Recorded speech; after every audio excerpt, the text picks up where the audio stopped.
بسم الله الرحمن الرحيم.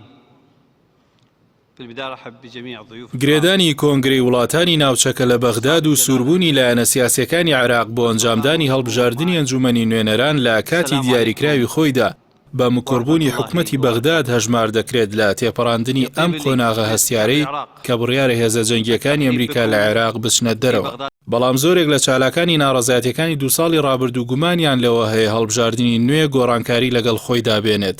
بەڵکو بڕوایان وایە ئەو لایەنە سیاسیانی بە بیانووی جەنگی دژە تیرۆر بوونەتە خاوەنی میلیشیای ترسێنەر بە زۆری چەک و دارایی سیاسی هەڵبژاردنەکە بە ساختە دەبنەوە. جەماوەری تووڕەی تشرینی کە قوربانیەکانیان لە کوژرا و بریندار هەزاران کەسی تێپەڕاندووە لە ماوەی دو ساڵی ڕابردوودا ژمارەی زۆریش لە چالاکانیان کەوتونەتە بەر هێرشی تیرۆرستانە کە دەکرا لە داهاتوودا ببنە جێگەی هیوای جەماوەری ناڕازی. بەدگومانن لە دۆخێکی تۆقێنەر و نائاسایی میلیشیایی لەو شێوەیەدا هەڵبژاردن ئەنجامی ئاسایی لێ بکەوێتەوە.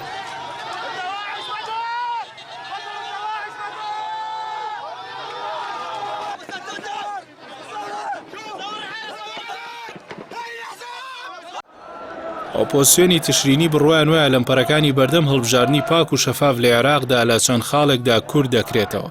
لەوانە هەبوونی دارایی سیاسی لایەنەکان واتە ئەو دارایی لە ناوخۆ و دەرەوە دەدرێتە هەندێک لایەنی سیاسی بۆ کڕینی دەنگ و ساختەکاری لە هەڵبژاردنەکاندا.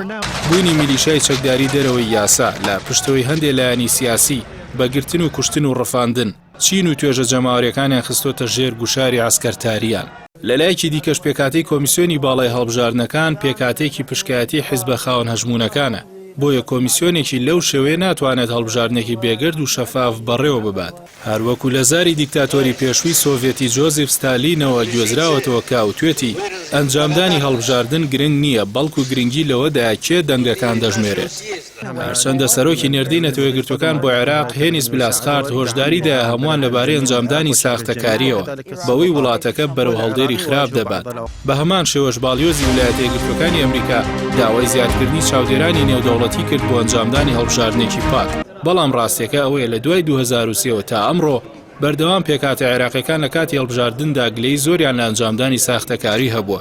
جار لە دوای جاریش هێزە هەژموندارەکان شێوازی ترسناکتریان لەو بارەوە گرتووەتە بەر.